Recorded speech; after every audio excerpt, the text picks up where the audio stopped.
Magandang tahali sa inyong lahat. Ako ang iyong mom, si Jasmine. And Ma'am Shikels Novi. At kami ang inyong kachikahan ngayong tanghali. Ma'am Shinobi, when it comes to alternative assessment ba, it is useful? It's very useful for today. Handa ka na ba sa ating mga bisita? Excited na ako dyan. Dahil handa ka na, mas handa na rin ako. And let's welcome our guest for today, Miss Kayla Alexandra Ordanza. And Sir Mark Walo. Magandang tanghali po, sir. Magandang tanghali po, ma'am. Maaari po kayo umupo? Hello ma'am, kamusta naman po kayo ngayon? I'm good. This is my first time to be interviewed by the two of you. So, usually kasi nasa office na ako doing school-related activities. You know, busy person. Wow, ma'am, ang busy niyo naman po. So, at ikaw naman po, sir. So, I'm feeling grateful that you invite me and hindi ko po inasahan na ma-invite po ako para maging isa po sa guest ating interview dito. Maraming salamat po sa inyong pagpapaunakpat. Well, sabi nga nila, expect the unexpected. By the way, ma'am and sir, maraming salamat dahil pinaunakan ninyo ang aming invitations kahit napaka-busy ninyong dalawa. Now, it's just normal, ma'am, because we come here to share and explain the different alternative learning assessment. Balita ko na ang alternative assessment uses non-traditional methods like performance portfolio assessment. Paano siya kung ngayon naging iba sa traditional? That's a good question po. So, alternative assessment differs from traditional assessment because it promotes authentic assessment for students' learning. Hindi lang naman kasi nasusukat sa paper and pencil test knowledge ng mga bata kundi sa performance nila. That's why formative assessment is important now kasi nag-promote siya ng student capabilities through continuous feedback sa kanilang ginagawa. So, ang teacher is kailangan nilang i-practice to through classroom setting to have inclusive and interactive na klase. So, and also the alternative assessment have three models, which is the emergent, authentic, and the developmental.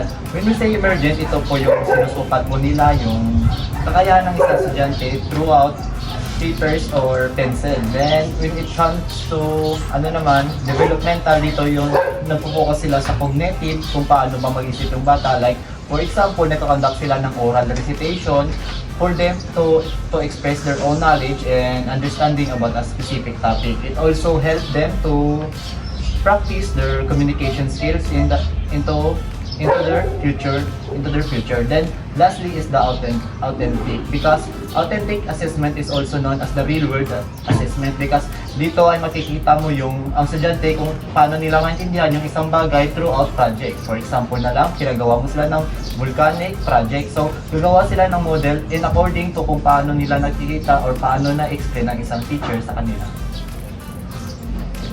Ang interesting nun pala ng alternative assessment, sir, kasi di lang siya nakafocus at nakasanayan natin na puro pencil and paper test lang.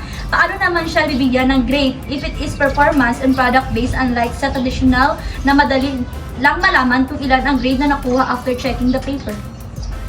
Actually, alternative assessment is very subjective because it involves evaluation, creativity, problem solving, and critical thinking. So, ang teacher is kailangan din gumawa ng rubrics for clear criteria and ma-determine natin paano i-grade yung mga students. It must be challenging siguro maging teacher, no? Buti na lang hindi ako joke ko eh. Anyway, puputulin muna natin ang ating table talks at the moment because we'll be having a short break. Sa aming pagbabalik, abangan ang isang ating guest for today! Ano yan? Ano yan? Favorite ko? Kopi ko blanca. Delicious na? Hindi lang yan. Creamy! Hindi lang yan. Gentle pa sa Tommy. Sweet na! Creamy! Gentle pa sa Tommy. Blanca with creamy roasted coffee and New Zealand milk. And we're finally back! Para mas maging exciting ang ating segment for today, we have invited another guest. Please welcome our Professor Marlita Quiñones.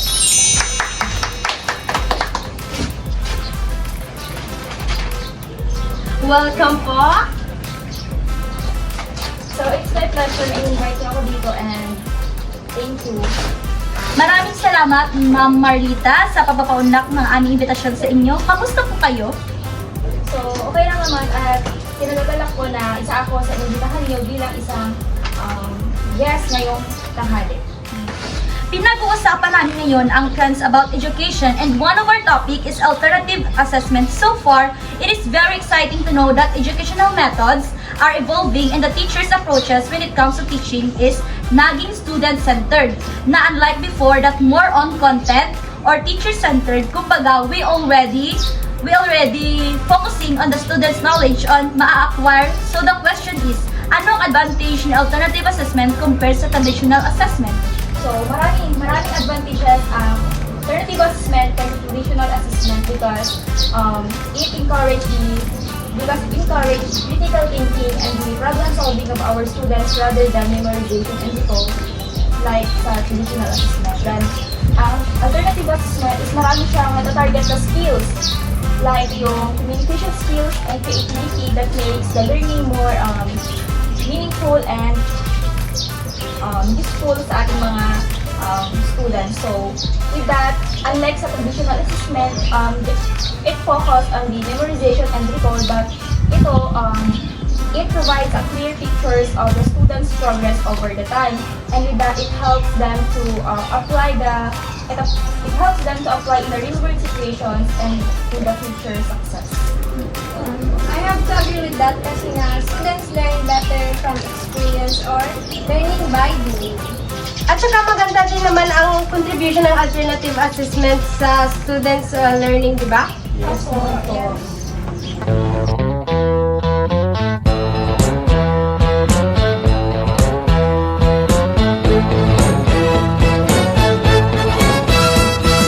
She ain't got no money, her clothes are kinda funny, her hair is kinda wild and free. Oh, but love grows where my rosemary goes, and nobody knows like me. She talks kinda lazy, and people say she's crazy, and her life's a mystery. Oh, but love grows where my rosemary goes, and nobody.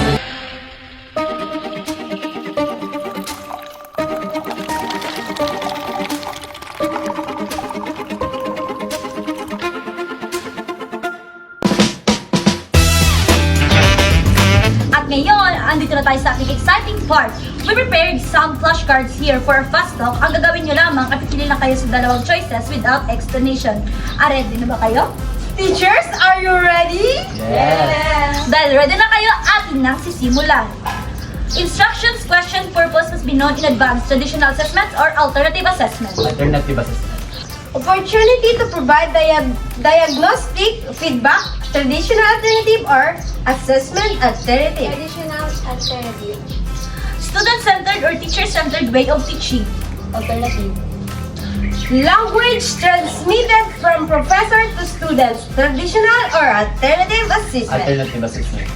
Give us some example of traditional assessment and alternative assessment. For traditional assessment, the example is multiple choice, true or false, and sa alternative assessment, it's all about sa essay, journal, and the reflections. One-shot approach, traditional or alternative assessment. Traditional assessment. Give us some advantages and disadvantages of traditional and alternative assessment. So, sa alternative assessment is mas mapadali. Then sa traditional is yung teacher-centered lang. At dyan, nagtatapos ang ating fast talk. So, what are your final say to the audience? So, my final say to my audience is that alternative assessment is very useful to enhance the student cognitive and student progress centered. It should not be neglected because alternative assessment helps students to think critically and promotes higher order thinking skills. So, alternative assessments provide more comprehensive evaluation and increases student motivation and engagement. And that's end our segment for today. Thank you so much sa ating mga guests. Thank you so much. Thank you so much. Thank you so much. And that's it for today. See you on the other segment of Table Talks. And I'm Mom Shinobi. And I am Ma'am Jasmine. Goodbye. Bye-bye.